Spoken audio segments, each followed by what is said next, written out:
Ай, мына бір балаға не болып қалсын? Не айқайшы мынау? Ай, бір апта демалыста адам сабақ кітап оқымай ма кішкене?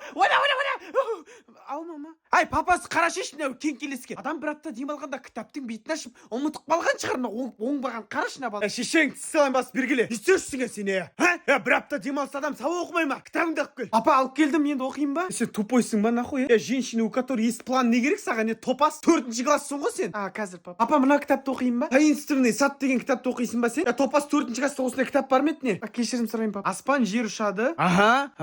Аспан жер ұшады. Вроде кеше шекпеген сияқты еді. Қайта оқи берші дальше. Бегемоттар құсады. Бегемот құсады сінесіз? Точно жаттау ма мынау? Жираф келіп тығады. Жираф сінесе? Не тығып атыр мынау? Әкеш кітапты. Плюс 18 деген кітап қой мынау? Басқа кітап жоқ па не оқитын үйде? Папа кешіріңізші, папа мен білмеймін, папа.